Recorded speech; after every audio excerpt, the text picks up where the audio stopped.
Assalamualaikum students, how are you all? I hope that you all are doing great. Welcome to your channel Math D1 D2 Scientific Academy. Today our lecture is related to chapter 13, which is symmetry, and I'm going to explain you question number 4. Okay, G. So question number 4 is copy the following diagrams and draw the axis of symmetry for each diagram. How many lines of symmetry does each of them have? So what you need to do is you have to copy the diagram and you have to draw the axis of symmetry for each diagram. It can be a horizontal axis and it can be a vertical axis. So here you can see that the first part here you can see that there are two overlapping circles. So you have to see that how can you divide it with the axis so that every part should be symmetrical. So here you can see that you can draw a horizontal axis, a vertical axis. Okay, when you will draw a vertical axis, you will get these two parts, right and left side, symmetrical. In the same way, you can also draw a horizontal axis like this. When you will draw a horizontal axis, but keep in mind when you will draw a horizontal line, you should draw it from here, because you know that when you will draw it, every part should be symmetrical. Here you can see that now this whole part, this and this, these four parts are symmetrical. Every part is equal in size and same in shape. So you can draw a horizontal axis and you can draw a vertical axis to divide this shape. Now you can see this oval. Now for oval you can also draw the same horizontal axis. You can also draw vertical axis, and here you can see that when you will draw a horizontal axis and a vertical axis, each part will be each part will be equal in size and same in shape. All these four parts are symmetrical. Come to C part. Here you can see that in C part, let's draw a horizontal line. Okay, now you have to see that can you draw a vertical line? Yes, you can draw vertical line. You can see that you can draw both lines, a horizontal line and a vertical line. When you will draw both line, both axes, you will see that all these four parts are symmetrical, same in shape and equal in size. Now can you see this? Okay, now you have to see that.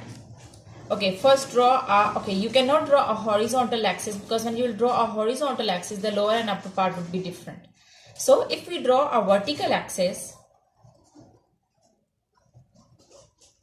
okay, now I cannot draw a horizontal axis because these four parts would be different. Here this is a circle, this is the circle, and here a smiley face.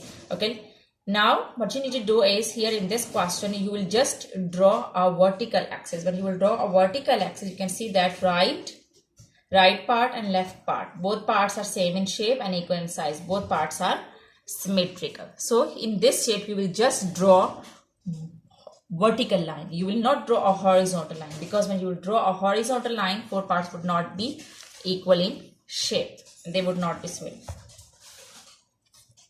Now let's come to this. Okay, in this part, first you will draw a vertical line. Yes, now you can also draw a horizontal line. Okay, and here, okay, if you draw one more line which will pass through from here, and one more line which will pass through here. Okay, so it means that you will divide. Okay, remember in the question number 2, I have shown you that the lines of symmetry of equilateral triangle. Here the same, all these three sides are equal. Whenever you're having any shape with three sides equal, so it means that it is having three lines of symmetry. You can draw three lines.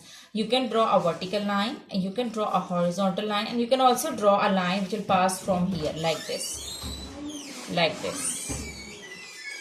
Okay, so it is having one line like this, one line like this, and one is a vertical line, and the next is a horizontal line. So here you can also see that this is having three sides and all three sides are equal. So it means that it's also having three lines of symmetry.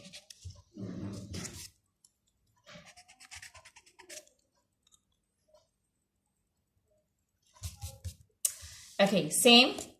First a horizontal line, then a vertical line, then a line which will pass from here, then a line which will pass from here. Okay, so it's also having 3 lines of symmetry. Always remember, whenever you're having any shape which is having 3 sides and all 3 sides are equal, so it means that it is having 3 lines of symmetry. One horizontal, one vertical, and one like this cross. Okay. Come to this G part. Okay, students, G part is U. So you have to think that how can you divide it into 2 equal parts. If I draw, okay, let's check.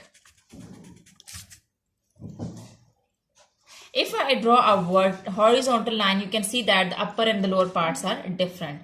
As you know that in symmetry, all parts should be same in shape. So this, you cannot draw a horizontal line. Now let's check. Can you draw a vertical line? Yes, when you draw a vertical line, you can see that right and left part both are same in shape and equal in size. It means that it's just having one line of symmetry. You will just draw a vertical axis, okay, to divide this shape into 2 equal parts. Okay, and each part is same in shape, equal in size, and both parts are symmetrical. Let's come to J, H. Now H, okay, if I draw a horizontal line, you can see that when I will draw a horizontal line, the lower and the upper part would be different. They would not be same in shape. So it means that I cannot draw a horizontal line. Now I will draw a vertical line. Here you can see that I have drawn a vertical line. Now when I draw a vertical line, you can see that right and left part, both parts are same in shape, okay, and equal in size. So it means that I cannot draw a horizontal line. I can just draw a vertical line to divide this shape into symmetrical parts. Let's come to I. Okay, Ji. So in I part,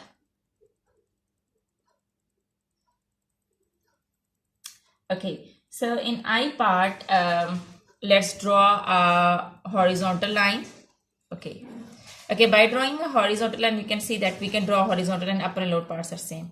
But we can also draw a vertical line, because when each 4 parts, all 4 parts, okay, when I draw a vertical line, you can see that all 4 parts are same in shape and equal in size. So it means that I can draw both horizontal line and a vertical line. Each 4 parts are same in shape and equal in size. Each part is a reflection of the other part.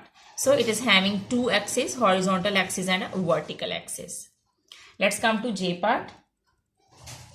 In J part, okay, if you draw a line like this, you can see that right and left part are different. Why? Because it's not, can you see this a little bit curve, this curve? Here it's not having any curve. So you cannot draw a vertical line, because when you draw a vertical line, you will not get the parts equal in shape. So now let's draw a horizontal line. Okay. When you draw a horizontal line from here, from this curve, you can see that now upper and lower parts are same in shape and equal in size. It means that you will just draw a horizontal axis on J. Okay, so let's come to K. Okay, now you have to divide the K in the way that you get equal parts. You get same part.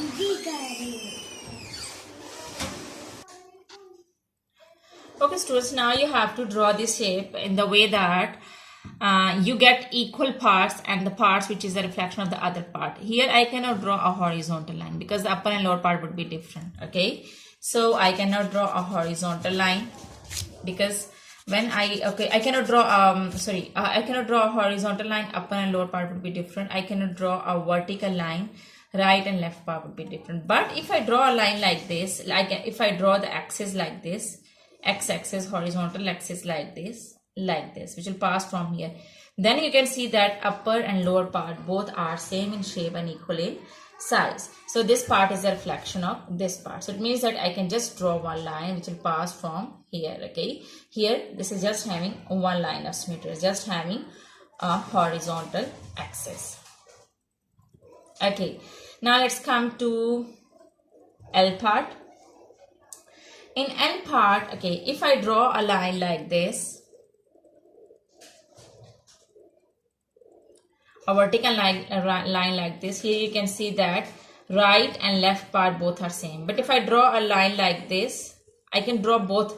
Still, I will get all 4 parts same in shape and equal in size. It means that on this shape, I can draw both a vertical axis and a horizontal axis. Okay, through this, I can get 4 equal parts which are same in shape and equal in size. Okay, students, our question is finished. I hope that this question is clear to you. Do the practice of this question, because when you will do the practice, that this concept will be more clear to you. Take very good care of yourself. Thank you very much, and Allah Hafiz.